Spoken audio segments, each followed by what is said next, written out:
사람의 인생을 바라보는 관점은 여러 가지가 있습니다. 여러 가지 학문 중에서 하나죠. 그러니까 신점도 있을 것이고, 무당분들이 하신 신점도 있고, 점성학도 있고요. 그리고 주역도 있고, 사주명리학도 인생을 바라보는, 명을 바라보는 하나의 방법이다라고 생각하시면 되시는데, 네, 이 방법들은 역이라는 큰 뿌리에서 나왔습니다. 네, 역은 움직인다, 변화한다라는 거죠. 그래서 움직이지 않고 변화하지 않는 것은 아무것도 없습니다.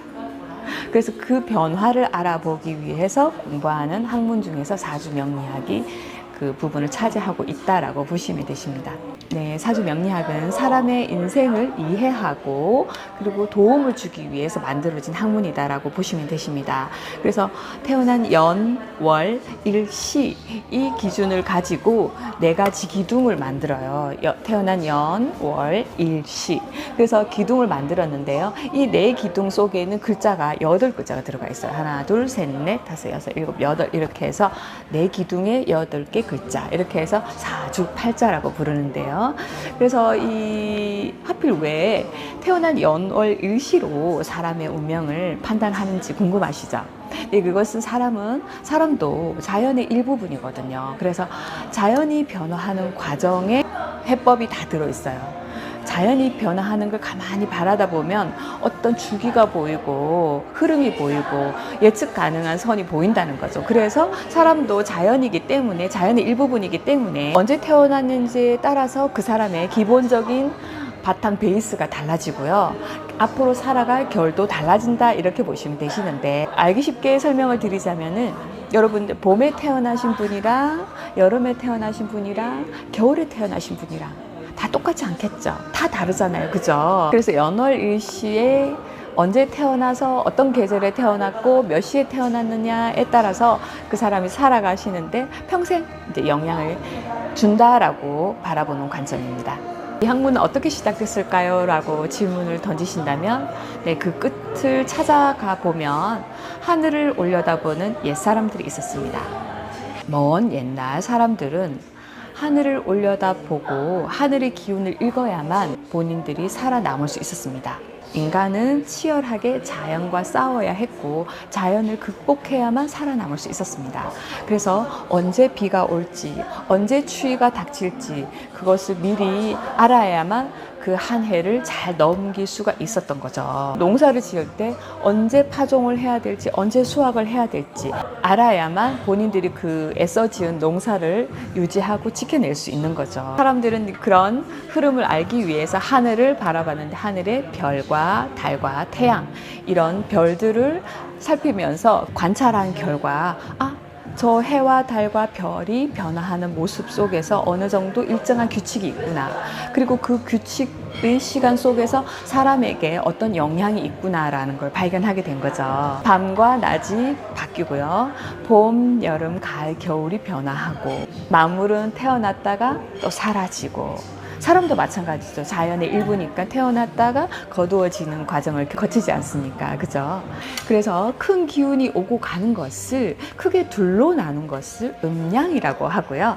그리고 계절이 움직이는 모습을 5가지로 분류를 했는데 오행이라고 했습니다. 여러분들이 생각하시는 오행은 나무, 물, 불, 금, 흙, 그게 아니라 목행, 화행, 토행, 금행, 이렇게 수행 이렇게 봐서 움직인다라고 생각한 거예요. 기운이 오행이라고 하지 않습니까? 물질론이 아니고 이거는 변화의 모습을 나타낸 거거든요.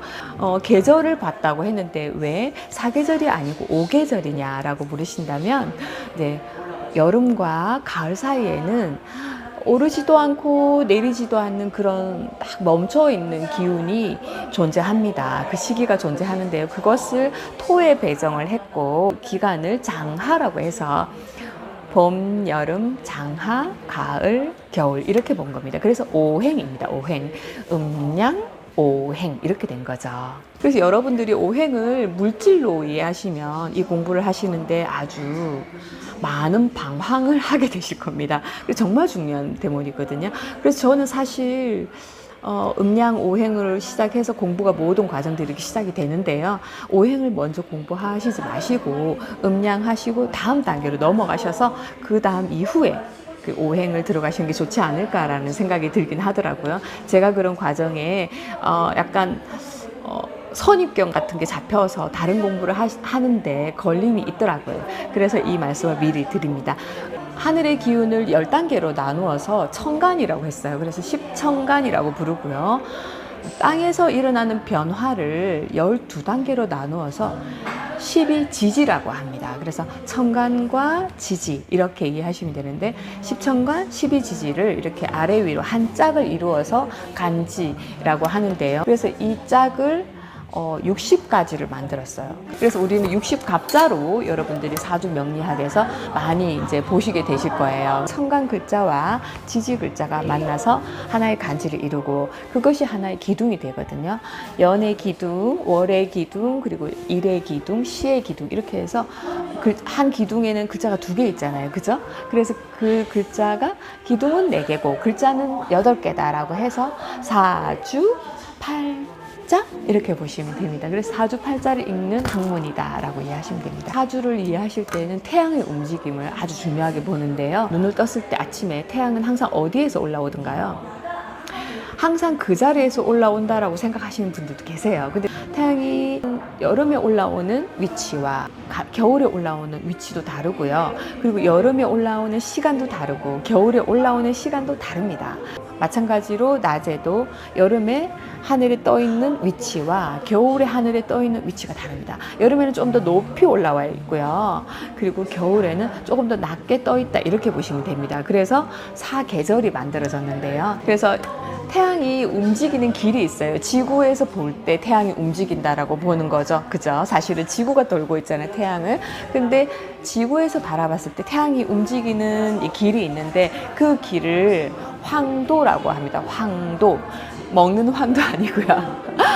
태양의 길이 황도예요. 네, 태양의 길이 황도인데 적도의 위치를 가상의 공간으로 띄어 올리면 하늘의 적도가 나와요. 그 하늘의 적도에서 약간 23.5도 정도로 기울어져 있어요. 그래서 봄, 가을을 기준으로 했을 때 여름에는 봄, 가을에서는 이렇게 태양이 돈다라고 했다면 23.5도 정도 위로 올라서 여름에는 또 이렇게 돌고 있어요. 이해되시죠? 그리고 겨울은요, 여기가 봄, 가을의 기준으로 돌고 있다라고 했을 때 겨울은 조금 더 낮게 23.5도 정도 낮게 해서 이렇게 돌고 있어요. 그래서 여름은 여기, 봄, 가을은 여기, 겨울은 이렇게 해서 비스듬하게 이렇게 흘러가는 궤도가 만들어지거든요. 그래서 이제 계절이 이제 각각 만들어진 겁니다. 그래서 황도가 태양이 다니는 길이다 이렇게 이해하시면 되고, 그리고 태양이 이렇게 다니는 길에서 태양이 여기 있을 때도 있고 여기 있을 때도 있고 여기 있을 때도 있는데 24분 해서 24절기로 만들었어요. 24절기를 읽는 학문입니다. 사주명리학은. 신년이라고 했을 때는 예를 들어 2027년 1월 1일이 새해가 바뀐 게 아니고요. 입춘이 들어와야만 사주명리학에서는 해가 바뀐다라고 이해하시면 됩니다. 그리고 사주 기둥을 세울 때도 입춘 기준으로 해서 정합니다. 그래서 여러분들이 음력 날짜로 보나요? 양력 날짜로 보나요? 막 그렇게 이야기하시죠? 음력으로 불러줘도 저 입춘 기준으로 환산을 해서 보고요. 양력 날짜로 불러주셔도 입춘으로 환산해서 봅니다. 그래서 여러분들 이 부분도 나중에 조금 더 자세히 알려드리도록 하겠습니다. 네, 태양의 움직임으로 인해서 계절이 만들어졌다고 이해는 되시죠? 또 올해랑 그리고 내년이랑 작년에 일어난 일, 매년 같은 일들이 일어나지 않거든요. 변화도 어떨 때는 비가 많이 왔다가 어떨 때는 눈이 많이 왔다가 가뭄이 드는 해도 있죠. 어떤 것 때문에 차이가 나는 걸까요? 옛사람들은 하늘을 바라보면서 목성에 관심을 가졌습니다. 목성이 태양을 도는 주기가 있어요. 목성이 자기 자리로 돌아오는 데는 약 12년이 걸리는 거예요. 그래서 목성이 여기 있을 때, 여기 있을 때, 여기 있을 때 따라서 그 해의 기운도 조금씩 달라진다고 본 겁니다. 그래서 목성이 지나는 하늘의 길을 12개로 나누어서 이 자리를 옮겼을 때, 이쪽 자리를 가 있을 때, 한 해가 바뀌었구나, 한 해가 바뀌었구나 이렇게 이해한다고 보시면 되십니다. 그래서 목성을 해를 알리는 별이라고 해서 해 세자를 써서 세성이라고 부릅니다. 목성이 다른 이름이죠.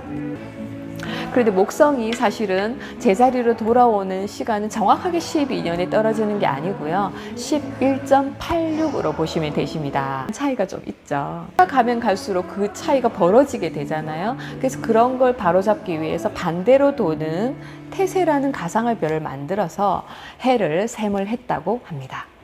그 해의 운 이런 말을 쓰잖아요. 그것은 알고 보면 목성이나 태양이나 그 변화하는 과정이 만들어낸 현상이다. 이렇게 보시면 되십니다. 그럼 자연을 읽던 지혜가 어떻게 사주 명리학까지 넘어왔을까요? 네, 계절에 따라서 기운이 흐른다는 것을 살피다가 인간의 삶에 어떤 영향을 미친다는 것을 어느 정도 규칙을 찾아낸 겁니다. 그래서 계절의 기운에 글자를 붙였는데요. 가장 계절의 기운과 현상에 잘 맞는 이 글자는 이것을 가장 많이 대표할 수 있겠다 싶어서 천간의 10글자, 그리고 지지의 12글자를 만들고, 그래서 거기에 배합을 해서 우리가 그것을 읽는 거지. 예를 들어서 목이라고 하면은 목이 나무라고 생각하시는 분들이 많으시는데요. 나무가 목의 기운을 가장 많이 대표할 수 있겠더라 싶어서 나무를 배정한 거지, 나무는 곧 목이다라고 이해를 하시면 안 됩니다. 사주 명리학을 이해하실 때는. 그래서 목의 행이고 목의 기운이지 나무가 목이 나무 이건 아닙니다. 네, 그래서 이렇게 자리 잡은 명리학은 세월이 흘러오면서 조금씩 변해왔거든요. 먼저 당나라 무렵에 태어난 해를 중심으로 두고 사람의 운명을 살폈다고 전해져요. 그 사람이 어느 해의 기운을 받고 태어났는지를 제일 중요하게 본 거죠. 그런데 이 흐름을 확 바꾼 분이 송나라의 서자평입니다. 이 분은 중심을 태어난 해에서 태어난 날의 천간, 그러니까 일간으로 옮겼어요. 태어난 날의 기운, 곧 그 사람 자신으로 본 거죠. 여기서 태어난 시간까지 더해져서 4개의 기둥, 사주, 그리고 8글자, 팔자를 갖추게 됩니다. 우리가 흔히 말하는 사주팔자라는 말이 바로 여기에서 나왔어요. 그래서 명리학을 서자평의 이름을 따서 자평명리라고 부릅니다. 오늘날 우리가 보는 사주의 골격이 바로 이때 잡힌 거예요. 자평법을 쉽게 정리한 글이 연해자평이고요. 그리고 좀 방대하게 집대성한 글이 삼명통이고요. 기운의 균형을 중요하게 생각한 것이 바로 적천수입니다. 그리고 사주와 격을 중요하게 생각한 것이 자평진전이라고 보시면 되시고, 계절의 조화를 중요하게 생각한 것이 바로 궁통보감이다라고 생각하시면 되십니다.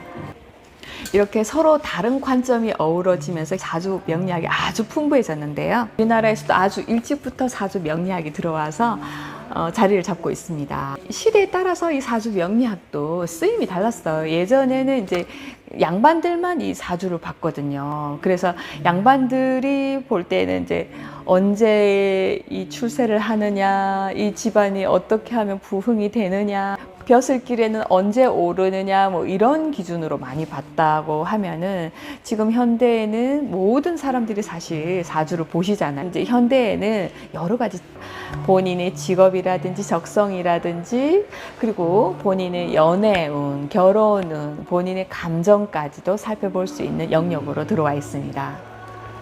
누구나 그래서 사주 명리학은 배워두시면 본인의 인생에 도움이 정말 많이 됩니다.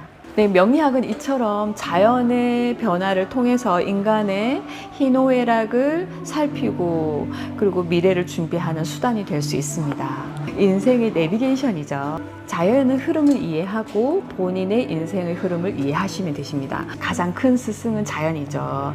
자연을 유심히 관찰하시면 본인의 사주를 보실 때에도 이해가 좀 더 빠르실 거예요. 겨울이 다가오기 전에 우리는 무엇을 준비해야 될지 그 지혜가 생기는 거죠. 오늘은 이제 여러분들께 사주 명리학에 대해서 총괄적인 부분을 말씀을 드렸는데요. 좀 더 세세한 부분은 뒤에 강의에서 자세하게 들어갈 건데요. 처음에 다 모든 걸 지금 이 시간에 다 이해하실 수는 없습니다. 그래서 차근차근 저를 믿고 따라오시면 쉽게 설명 도와드리도록 하겠습니다.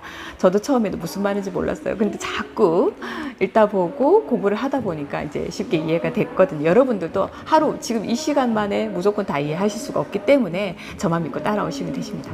네, 오늘은 사주 명리학이 어디서부터 시작되었는지 그 뿌리를 알아봤고요. 여러분들이 사주 명리학을 이해하는 데 도움이 되셨으면 좋겠습니다. 네, 오늘 영상 마음에 드신다면 좋아요, 구독, 응원 부탁드립니다. 감사합니다. 네가 좋아. 네가 좋아 너무 예뻐서 좋아